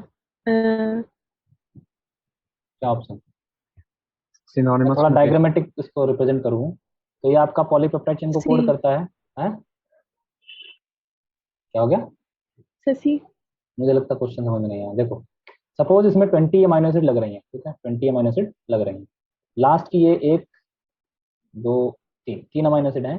जब पेप्टाइड बन रहा है तो अलग अलग पेप्टाइड बन रही है, ठीक है, हो सकता है यहाँ से टर्मिनेट होकर के पेप्टाइड बने, यहाँ से बने, यहाँ से बने, बन रही हैं, बट ये तीनों अमीनो एसिड किसी में भी नहीं। तो इस ना होने की वजह आपको पता चल रहा है कुछ? सर नॉनसेंस म्यूटेशन हो सकती है। हाँ, हो क्या सकता है, वही है। अगर उसके बीच में अगर यहाँ पे ही स्टॉप कोडोन एक आ गया है, ठीक है, यूएजी सपोज, तो क्या होगा? यहाँ से चेन टर्मिनेट हो जाएगी, हो सकता है यहाँ भी हो, यहाँ से टर्मिनेट टेम हो, ये क्या होगा? ये 3 अमीनो एसिड नहीं आएंगे ना, ठीक है। तो क्या होगा? Nonsense mutation. क्लियर है? Yes sir.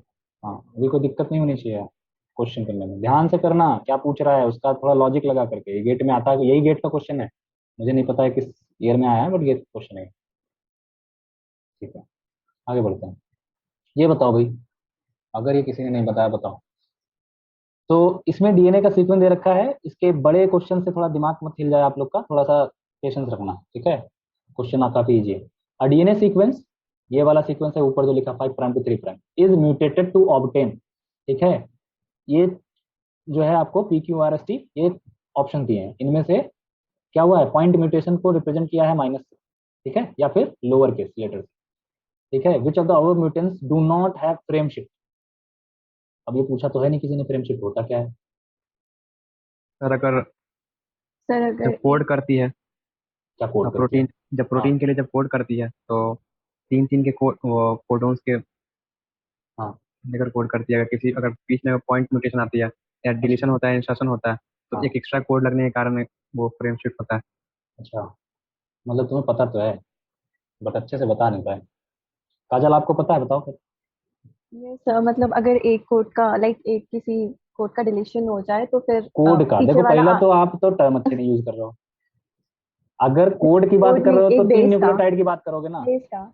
एक बेस का अगर डिलीशन हो जाए तो जो लास्ट बेस है वो आगे शिफ्ट कर जाएगा, जिसकी वजह से वो पूरा कोड चेंज हो जाएगा। हाँ, अगर कोड ही खत्म हो गया तो एक अमीनो एसिड गायब हो जाएगा, बट अगर ये गैप हो गया तो अलग म्यूटेशन। अगर ये डिलीट हो गया तो क्या हो जाएगा? फ्रेम शिफ्ट हो जाएगा, ओपन रीडिंग फ्रेम, ठीक है। रीडिंग फ्रेम जो होता है यानी कि एयूजी से लेकर के तुम्हारा ट्रिपल ए तक, जहां तक वो खत्म हो जाए, तो क्या हो जाएगा, ये तुम्हारा पूरा ओपन एंडिंग फ्रेम। तो इसकी वजह से यहाँ से यहाँ तक सिंथेसिस करने में ये पूरा, अगर कहीं भी डिलीशन म्यूटेशन होता है तो इसकी वजह से म्यूटेशन हो जाएगा, पॉइंट म्यूटेशन। तो अब बताओ इनमें से कौन सा ऑप्शन सही है। Do not have frame shift, sir option D. Option D, एक बार चेक डी कर लो। हाँ, QST। ये ऑप्शन ए, नहीं, डी सर, QST। अच्छा सॉरी क्यू एस टी, ये तीनों सही है। Yes Q sir. सही है, मतलब क्यू में फ्रेम शिफ्ट नहीं हो रहा है, एस में फ्रेम शिफ्ट नहीं हो रहा है, टी में फ्रेम शिफ्ट नहीं हो रहा है, कायदे से देख लिया ना। Yes sir. हाँ ठीक है, फिर बताओ फिर, काजल आप बताओ। ये सबसे हाँ, लास्ट का लास्ट ऑप्शन। का। ठीक है, तुम दोनों के बीच में कोई समझौता है क्या, जो आंसर बताना है वही बताना है, नो कुछ अलग सर। भी बताओ।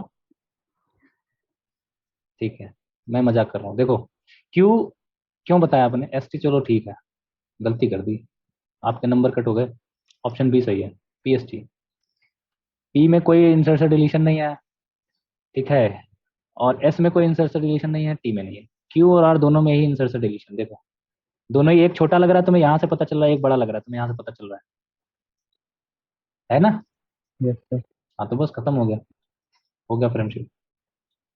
इसका स्क्रीनशॉट ले लो और रूम पे अपना करते रहना। ठीक, चलो आगे बढ़ते हैं। तो केमिकल चल रहा था डैमेज, तो अभी क्या क्या हमने देखा, डीएमाइनेशन हो गया, एल्कालेशन हो गया, कहाँ कहाँ पे हो रहा है एल्कालेशन। ठीक है, तो एल्कालेशन कहाँ पे हो सकता है, यहाँ पे हो सकता है, यहाँ पे हो सकता है, यहाँ पे हो सकता है। ठीक है, तो दूसरी चीजें क्या है कि अगर इसका कोई केमिकल एनालॉग आ जाए, कोई केमिकल एनालॉग आ जाए, 5 ब्रोमो यूरासिल, क्या है ये, एनालॉगस है किसके, थाइमीन के, राइट। देखो, तो अभी क्या हो रहा है, थाइमीन में क्या लगना चाहिए, ए लगना चाहिए, ये फिर क्या बनना है, ये जी से पेयर करने लगता है। तो ये क्या है, बेस एनालॉग है, बेस एनालॉग। ठीक है, तो इस बेस एनालॉग यानी कि एनालॉगस है उसके, उसका स्ट्रक्चर ऐसा है कि वो डिस्क्रिमिनेट नहीं कर पाता है कि ये कौन सा है। वो क्या कर देता है, लगा देता है, उसकी वजह से क्या होता है, वो बॉन्डिंग उससे बन नहीं पाती है, और वो जिससे बनती है वो है तुम्हारा गोनिन। तो यहाँ पे ए लगना चाहिए, वहां पे लग जाएगा जी। अब हो गया गड़बड़। ठीक है, तो इस तरीके से कुछ इंटरकैलेटिंग एजेंट्स हैं जो केमिकल हैं। वो केमिकल कैसे हैं, इथीरियम ब्रोमाइड आपने देखा ही होगा, डीएनए में जब डालते हैं जेल रन करने के लिए तो इथीरियम ब्रोमाइड डालते हैं ना। यस। Yes sir. हाँ तो वही है, वो क्या करता है, इंटरकलेट हो जाता है, इंटरकलेट मतलब बीच में घुस जाता है। ठीक है, ये क्यों घुस जाते हैं, क्योंकि आपने देखा होगा कि जब मैंने दिखाया था स्ट्रक्चर कि बेस स्टैकिंग होती है, एक बेस दूसरे बेस से स्टैक करता है क्योंकि हाइड्रोफोबिक इंटरेक्शन की वजह से, राइट। तो ये क्या होते हैं, बेसिस क्या होते हैं, फ्लैट होते हैं। तो ये भी क्या होते हैं, फ्लैट होते हैं, ये दोनों फ्लैट हैं, तो फ्लैट स्ट्रक्चर की वजह से क्या होता है, उसमें फिट हो जाते हैं, तो उसमें घुस जाते हैं बीच में, जिसकी वजह से क्या हो जाता है, इंटरकैलेटिंग हो जाती है, और उससे क्या होता है, स्लिप हो जाता है। वो क्या होता है, नॉर्मली ये क्या है, नॉर्मल बेस से लंबा है ना, बड़ा है, तो इससे क्या हो जाता है, यहाँ पे 2 न्यूक्लियोटाइड का हो सकता है गैप आ जाए। भाई डीएनए यहाँ पे पॉलीमरेज काम कर रहा है, इसको मिल गया ये बड़ा था, अब इसका कंप्लीमेंट्री कहाँ से ढूंढ के लाए, वो क्या करता है, इसको छोड़ के आगे बढ़ जाता है। कभी कभी स्लिप हो गया तो, अब ये स्लिप हो गया तो ये 2-3 न्यूक्लियोटाइड छूट गई, अब ये क्या हो गया, डिलीशन हो गया कुछ चीजों का। अब ये डिलीट हो गया तो कुछ ना कुछ फ्रेम शिफ्ट हो जाएगा, राइट, जिनकी वजह से क्या हो जाएगा, म्यूटेशन हो जाएगा। तो इथीरियम ब्रोमाइड ही नहीं, इसके अलावा भी 2-3 है, कौन कौन से देख लो, एक्रिडिन ऑरेंज, ये भी तुम्हें एकदम इंटरकलेट हो जाता है, और तीसरा क्या है, प्रोफ्लेविन। ठीक है, तो ये कुछ इंटरकलेटिंग एजेंट्स हैं जो बेसिस के उसमें स्टैक कर जाते हैं, इंटरकलेट हो जाते हैं, और इनका स्ट्रक्चर थोड़ा बड़ा होता है, जिससे क्या हो जाता है, स्लिपेज हो जाता है, कुछ रिपीट लग जाते हैं, हो सकता है एक्स्ट्रा न्यूक्लियोटाइड लग जाए, या हो सकता है डिलीट हो जाए। तो वो सारी चीजें क्या होती है, स्लिपेज की वजह से ऐसी हो जाती है। ठीक है, अभी क्लियर हो रहा है पिक्चर की स्लिपेज क्या होता था। ठीक है, आगे होता है, फिर अगर हम आगे बढ़े तो हमारे पास क्या हो सकता है, ऑक्सीडेशन की वजह से क्या हो जाता है, रॉस स्पीसीज क्रिएट हो जाती है, उनसे क्या हो जाता है, ऑक्सोगोनिन बन जाता है। ठीक है, या फिर हो सकता है थाइमिन डाइमर्स बन जाए। ठीक है, या थाइमिन साइटोसिन डाइमर बन जाए। तो ये क्या होता है, थाइमिन डाइमर बनने का मतलब साइक्लोब्यूटेन रिंग, ब्यूटेन मतलब 4 कार्बन रिंग, तो ये इसका जो कार्बन हैं इनसे क्या हो जाता है, एक रिंग बन जाती है, पास पास जो न्यूक्लियोटाइड होते हैं, एडजेसेंट न्यूक्लियोटाइड, तो थाइमिन थाइमिन का जो है क्या बन जाता है, डाइमर बन जाता है, मतलब ये एक रिंग से जुड़ जाते हैं, जिसकी वजह से क्या हो जाता है, ये एक न्यूक्लियोटाइड हो गया, अब ये क्या हो जाएगा, बॉन्डिंग नहीं कर पाएगा, वो पॉलीमरेज यहाँ से निकल जाएगा, हो सकता है एरर हो जाए। तो इस ये भी एक एरर का रीजन है।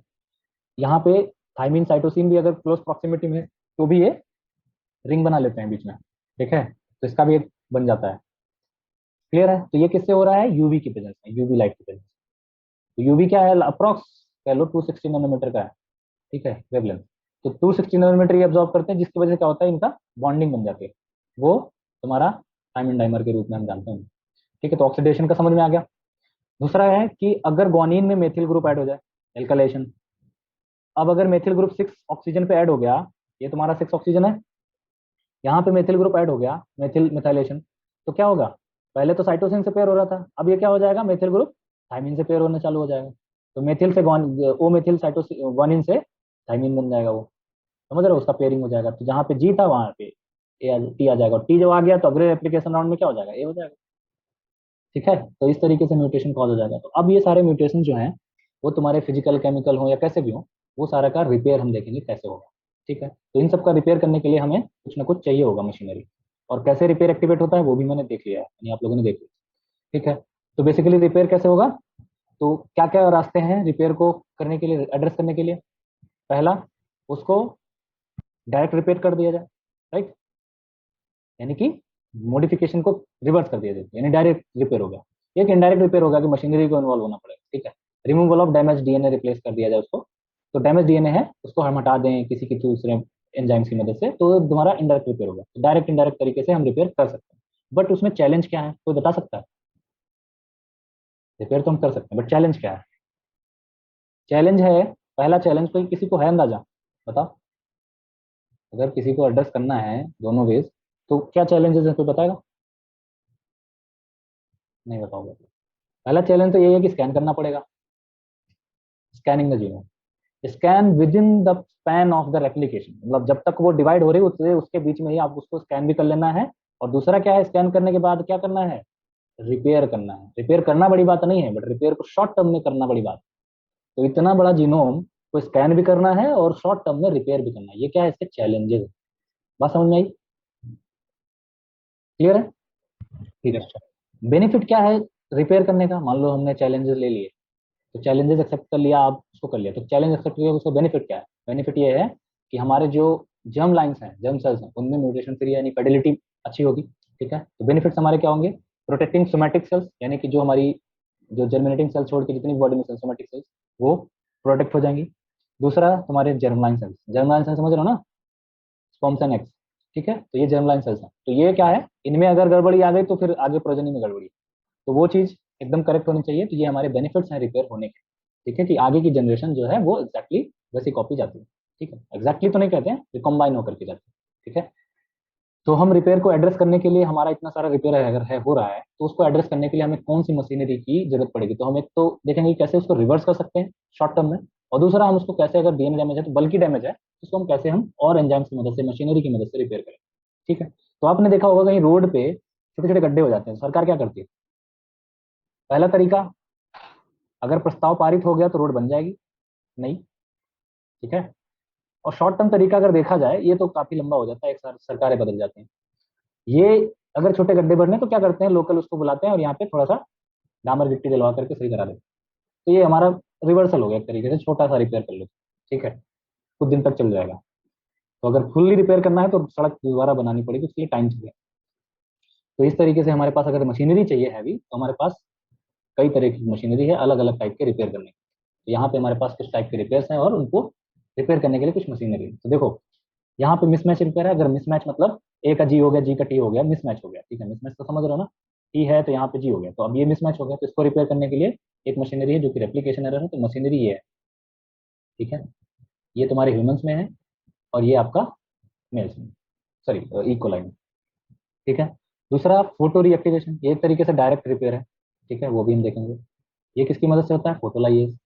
कुछ ऐसे हैं एक्सीजन रिपेयर, एक्सीजन मतलब काट देना। ये दो एक्सीजन रिपेयर है, बीईआर मतलब बेस एक्सीजन रिपेयर, और न्यूक्लियोटाइड। दोनों में फर्क दिख रहा है आपको?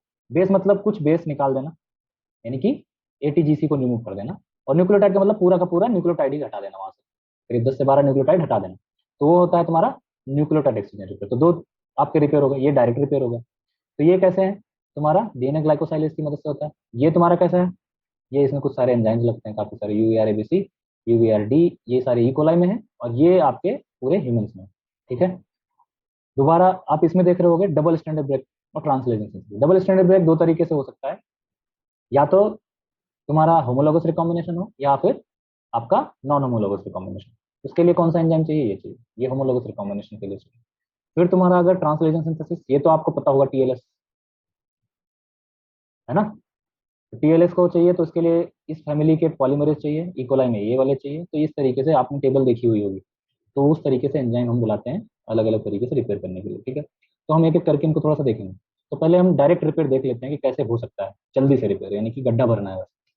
तो देखो, शॉर्ट टर्म में अगर देखा जाए तो अगर हमने पहले देखा कॉज है थायमिन डाइमर। थायमिन डाइमर को कैसे रिपेयर करेंगे?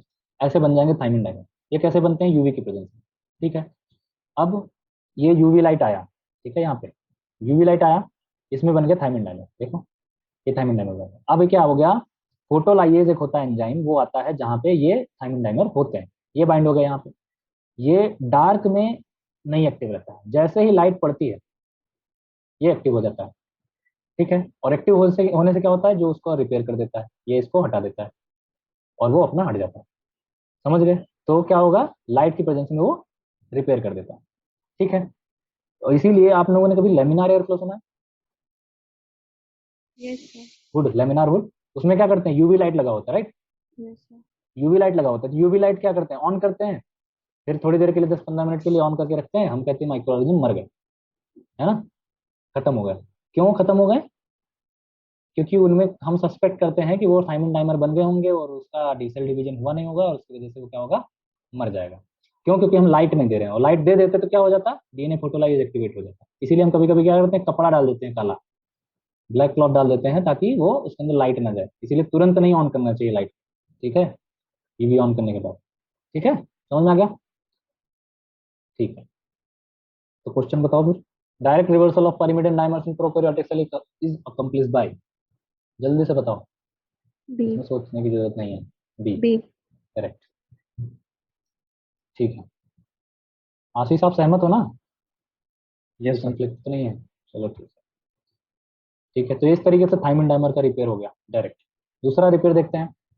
अभी हमने देखा था कि मेथिल ग्रुप ऐड हो जाता है, एल्काइलेशन हो जाता है 6 ऑक्सीजन पे, ठीक है, ग्वानिन में। ये कंडीशन आपने देखी थी ना, ग्वानिन में थायमिन आ जाता है, लग जाता है इसकी प्रेजेंस में, ठीक है? तो ये हो जाता है। इसका रिपेयर करने का क्या मैकेनिज्म है?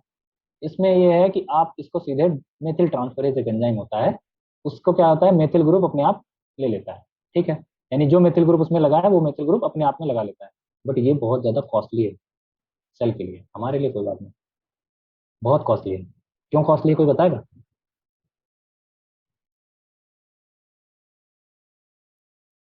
Any idea? चलो मैं ही बताता हूँ। कॉस्टली इसलिए है कि इन भाई साहब के पास क्या होता है? इसको ट्रांसफर करने की एक्टिविटी है, यानी कि वो ट्रांसफर कर लेगा अपने ऊपर। अब एक बार कर लिया तो ये हटेगा तो नहीं इसके ऊपर से, मतलब अब ये लग गया इनके पास, तो अब ये दोबारा इसके लिए एलिजिबल नहीं है कि जा करके इसका रिपेयर कर ले दोबारा। बात समझ गए? तो यानी कि अगर एक बार उसने रिपेयर कर लिया तो जिंदगी भर वो भूल जाएगी अब रिपेयर करना है उसको। तो इसलिए क्या होता है? एक एंजाइम वेस्ट हो गया अगर उसने कर लिया। क्लियर है ना? यस। समझ में आया क्यों कॉस्टली है? क्योंकि एक एंजाइम खराब हो गया उसका, उसकी वजह से, ठीक है? इसको आगे हम पढ़ेंगे रिस्ट्रिक्शन एंजाइम्स वगैरह में, ठीक है? तो इस तरीके से हम डायरेक्ट रिपेयर कर लेते हैं ओमेथिल ग्वानिन, ठीक है? ओके। फिर देखते हैं कि अगर हमारा एल्काइलेटेड चीजें हैं उनको अगर हम कैसे हटा सकते हैं। जैसे हमने देखा था कि वो अमीनो एडेनिन बन जाता है, साइटोसिन से यूरेसिल बन जाता है, बहुत सारी चीजें ऐसे हमने देखी। कैसे देखो, तो मेथिल एडेनिन है, उस मेथिल एडेनिन में ये एंजाइम बेसिकली काम करता है, अल्फा कीटोग्लूटारेट आयरन डिपेंडेंट डीऑक्सीजनेज। ये क्या करता है? अल्फा कीटोग्लूटारेट को लाता है और सक्सिनेट निकाल देता है, यानी कि यहाँ पे वो फॉर्मल्डिहाइड की मदद से वो पूरा रिवर्स कर देता है। एडेनिन मेथिल से मेथिल हटा लेगा और वो सीधे क्या बन जाएगा? एडेनिन। इसी तरीके से साइटोसिन से वो सीधे साइटोसिन बन जाएगा, तो मेथिल जो भी ग्रुप है वो हटा लेगा 5 मेथिल साइटोसिन। तो इस तरीके से डायरेक्ट रिपेयर हम देख सकते हैं। आगे बढ़ते हैं। अब आता है मिसमैच। अगर मिसमैच हो गया तो कैसे रिपेयर होगा? तो हमेशा याद रखना, जहाँ पे MUT आ जाए वो मिसमैच की बात कर रहा है, ठीक है? बात समझ में आ गई? Yes sir. तो इसमें 3 चीजें हैं वो बड़ी क्रिटिकल हैं, ध्यान रखना। बहुत सिंपल साधारण स्टेप्स होते हैं, कोई दिक्कत नहीं है। पहला मैंने बताया चैलेंज क्या है, उसको ढूंढना कि कहाँ पे डीएनए डैमेज हुआ है। दूसरा उसको रिपेयर करना। तो वही 3 एंजाइम्स हैं जो करते हैं। पहला स्कैन करेगा, दूसरा आएगा कट करेगा, तीसरा आएगा उसको रिपेयर कर देगा, ठीक है? तो अब देखो यहाँ पे MUTS, ये क्या करता है, S मतलब स्कैन करता है। अब ये स्कैन करेगा कि कहाँ पे मिसमैच है। मिसमैच इसको कैसे पता चलेगा, मिसमैच होने की वजह से क्या होता है, बॉन्डिंग नहीं हो पाती, उसकी वजह से क्या होता है, प्रोट्रूशन होता है, मतलब कि वो थोड़ा सा वहां पे ऐसा थोड़ा सा बल्कीनेस आ जाता है उसमें। तो वो क्या करता है, उस स्ट्रक्चर को पहचान लेता है और वहां पे उसका कंफर्मेशन चेंज हो जाता है। ठीक है, ATP के हाइड्रोलिसिस। ठीक, अब वो कंफर्मेशन चेंज करता है तो वो सारी चीजें उसको रिकॉग्नाइज होकर वहां पे बाइंड हो जाता है। फिर क्या होता है, अब काटना किसको है, अब इसको तो नहीं पता ना कि कौन से स्ट्रैंड में ये मिसमैच है कि ये मिसमैच है, इसको तो नहीं पता। इसको पता करने के लिए कैसे पता होगा, कोई बताएगा?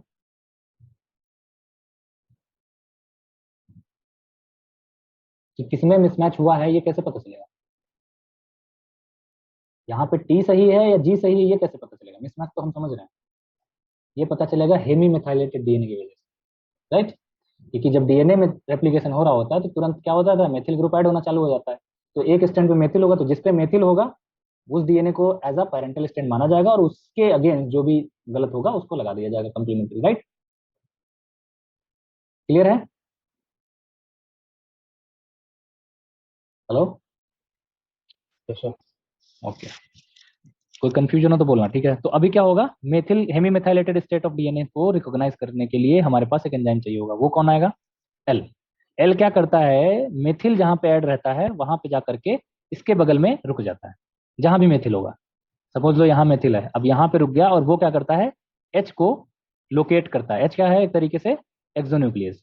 ठीक है, मतलब एक तरीके से निक करता है यहाँ पे, निक मतलब एक छोटा सा ब्रेक करेगा यहाँ पे। ठीक है, क्लियर हो गया? अब ये ब्रेक यस हो सर। गया, अब ये जो है रिपेयर कर दिया जाएगा। रिपेयर में कौन आएगा, DNA पॉलीमरेज आएगा, उसको रिपेयर करेगा और ये मिसमैच फिल हो जाएगा। लाइगेज क्या करेगा, इसको लाइगेट कर देगा, राइट। ठीक है, तो अभी हम देखते हैं ये कैसे रिकॉग्नाइज करता है और कैसे काटता है। अगर हो सकता है इधर हो तो कौन काटेगा और इधर हो तो कौन काटेगा, तो इन दोनों के लिए अलग अलग एक्सोन्यूक्लियस है। तो देखो, अगर इधर मेथिल है तो मेथिल लग गया, यहाँ पे कौन आएगा, रेक जे, एक्सोन्यूक्लियस 7 रेक जे। इसके पास कौन सी एक्टिविटी होगी, 5 प्राइम टू 3 प्राइम, तो ये काट कर देगा। ठीक है, कट करेगा एच। अगर इस तरफ हुआ तो यहाँ पे कट कर दिया ये स्टैंड, अब यहाँ पे पॉलीमरेज आएगा, पॉलीमराइज करके लाइगेज आएगा, लाइगेज कर देगा, राइट। ये उसका रिपेयर होगा। बट अगर इस तरफ भी म्यूटेशन हुआ, इस तरफ 3 प्राइम साइड पे, अगर 3 प्राइम साइड पे तो कौन करेगा, एक्सोन्यूक्लियस फर्स्ट। तो ये दो चीजें याद रखना, रेक जे ये कहाँ पे आता है, 5 प्राइम की तरफ, और अगर 3 प्राइम की तरफ है तो एक्सोन्यूक्लियस फर्स्ट। ठीक है, एच क्या करेगा, निक करेगा, एल क्या करेगा, हेमी मेथाइलेटेड स्टेट को पहचानेगा। करेक्ट हो गया, समझ में आ गया? किसी को कोई confusion, Kajal? No sir. No. Okay, तो थोड़ा तेज बोलो ना, आवाज ही नहीं आ रही आपकी। ठीक है, तो अभी यहाँ तक कोई दिक्कत हो तो बताओ। Mismatch repair, S for scan, L for कुछ नहीं है, मतलब एल फॉर क्या करेगा, वो मेथिल ग्रुप को पहचानेगा, हेमी मेथाइलेटेड स्टेट को। एच क्या करेगा, उसको निक करेगा वहां पे जहाँ पे मेथिल होगा, और वहां पे निक करने के बाद कौन आएगा इसको फिल करने, पॉलीमरेज। लाइगेट करने पॉलीमर। कौन आएगा, लाइगेज। ठीक है, ये हो गया आपका मिसमैच रिपेयर। क्वेश्चन कर लेते हैं। ठीक है, क्वेश्चन तो काफी बड़ा दे दिया मैंने, कोई बताओ, पढ़ने में ही 2-3 मिनट चले जाएंगे लग रहा है। बहुत सिंपल क्वेश्चन है, थोड़ा सा ध्यान लगाना। क्वेश्चन कह रहा है कि 324 न्यूक्लियोटाइड पे पोजीशन पे एरर आ गया है। ठीक है, तो ये 320 हो गया और 4 न्यूक्लियोटाइड यहाँ पे एरर आ गई है। तो यहाँ पे एरर आ गई है। और GATC मोटिव का क्या मतलब यहाँ पे, क्योंकि GATC जो होता है सीक्वेंस, यहाँ पे ए पे मेथिल ग्रुप ऐड किया जाता है, यही सिग्नेचर होता है उसका पेरेंटल स्टैंड का। तो अगर GATC है तो यानी ए यहाँ पे म्यूटेशन है, सॉरी ये पेरेंटल स्टैंड है, तो यहाँ पे मेथिल लगे तो रिकॉग्नाइज इसको किया जाएगा। तो एरर कहाँ पे आ गई है, ये पूछ सर रहा है। जी, जी पे, तो यहाँ पे क्या होना चाहिए, टी होना चाहिए, ऑप्शन बी। टी। ठीक है, G will be change to a T. Correct है काजल? Yes, sir. ओके, ठीक है, this is how simple this question is.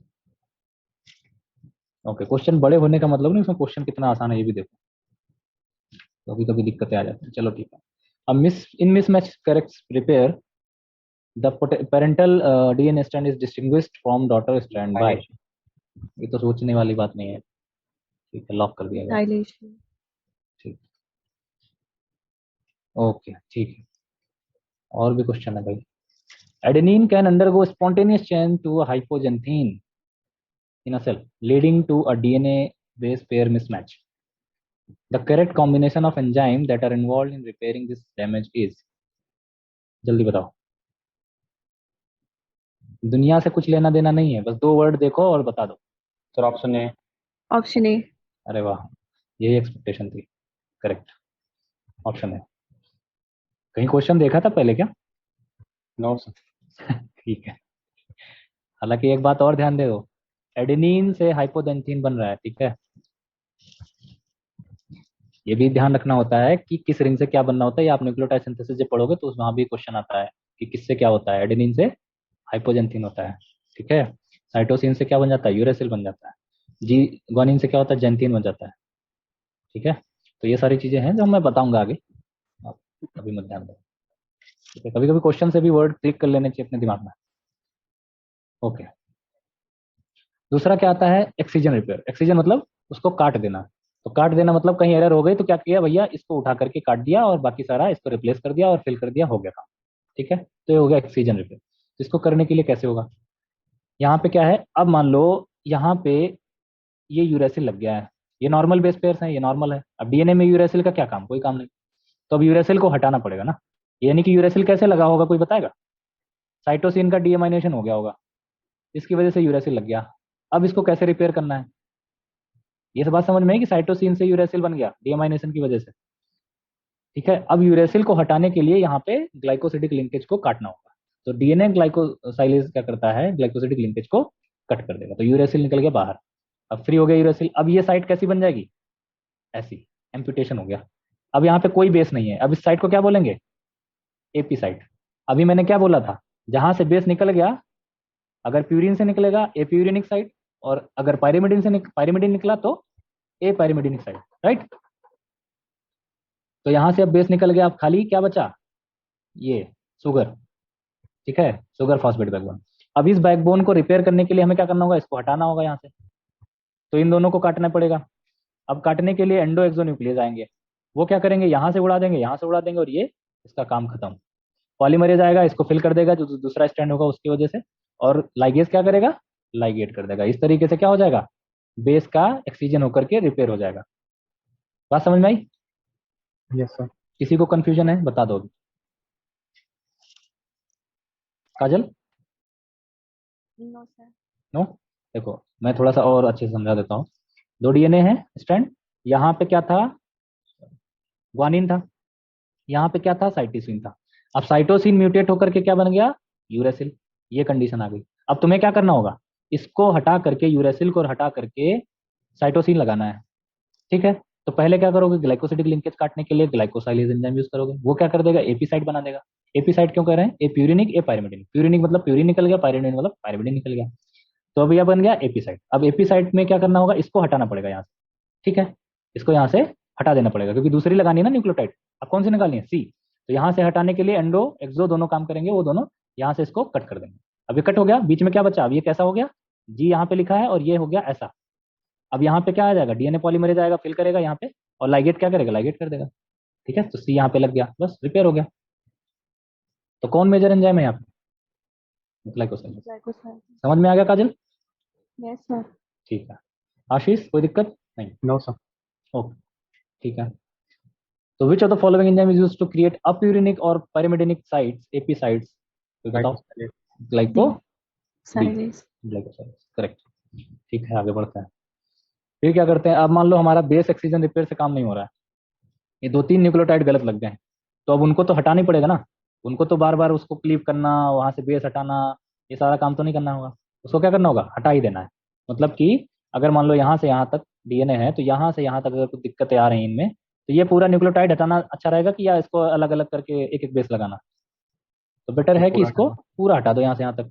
तो न्यूक्लियोटाइड एक्सीजन रिपेयर वही करता है, ठीक है। अब यहाँ पे आ गया डिस्टॉर्शन, ठीक है, ये न्यूक्लियोटाइड हो गई गड़बड़। तो ये क्या है? मशीनरी आती है, यूवीआर ए बी सी।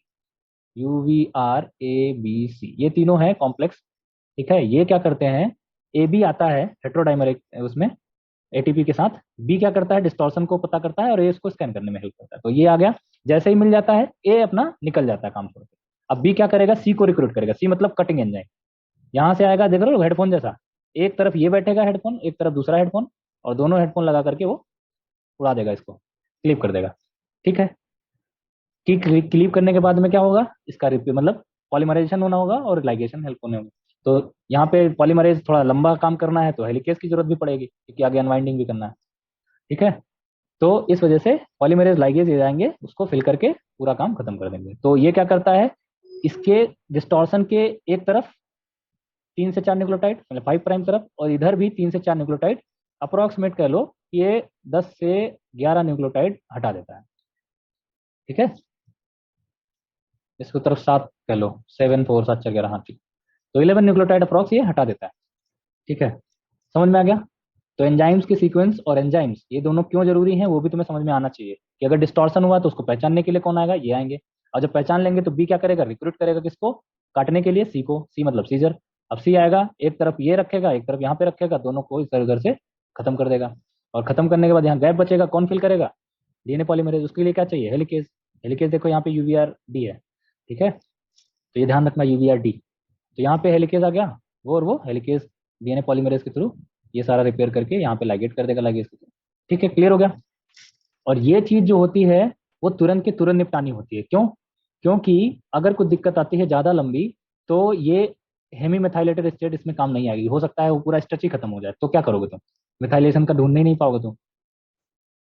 ठीक है, तो इसलिए क्या होता है, जहां जब ये ट्रांसक्राइब हो रहा होता है उसी टाइम इसको रिपेयर कर दिया जाता है, यानी कि उस टाइम पे ही रिपेयर कर दिया जाता है जिस टाइम वो ट्रांसलेट हो रहा है, सॉरी ट्रांसक्राइब हो रहा है। तो उसके रिपेयर के लिए इसको बोलते हैं कपल्ड रिपेयर। ठीक है, यानी ट्रांसक्रिप्शन कपल्ड रिपेयर।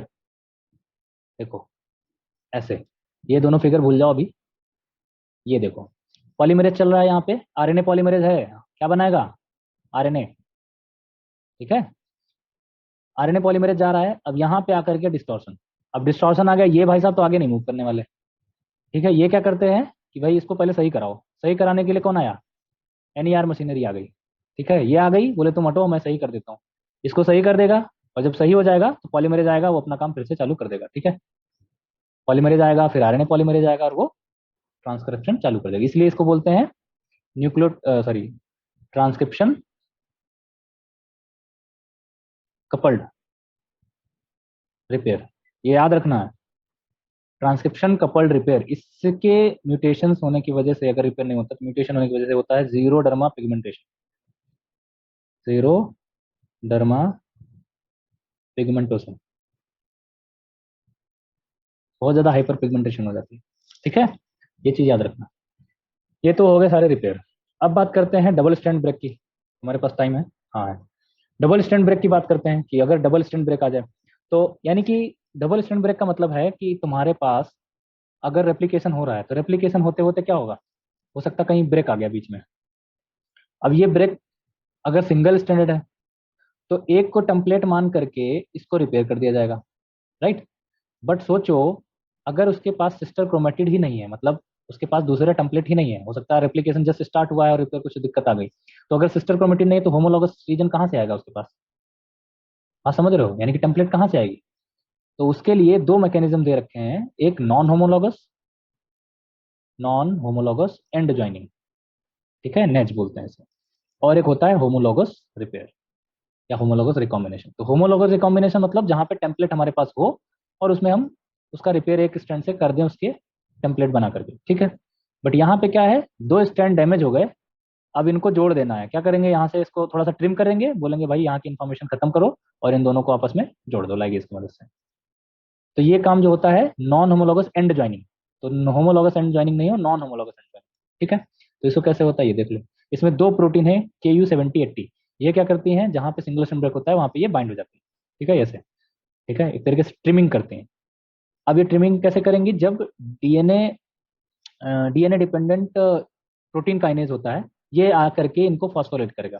तो ये आर्ट्रिम्स जो होते हैं, आर्टिमिस, ये बेसिकली क्या करेंगे, इसको क्लीव करेंगे, छोटे छोटे उसमें लाइगेशन में हेल्प करेंगे।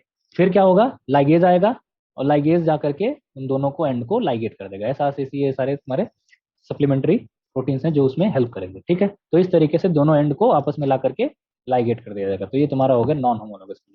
दो प्रोटीन याद रखना, आर्टेमिस XRCC4 और Cu7080। ठीक है, तो ये थोड़ा यूनिक एंजाइम।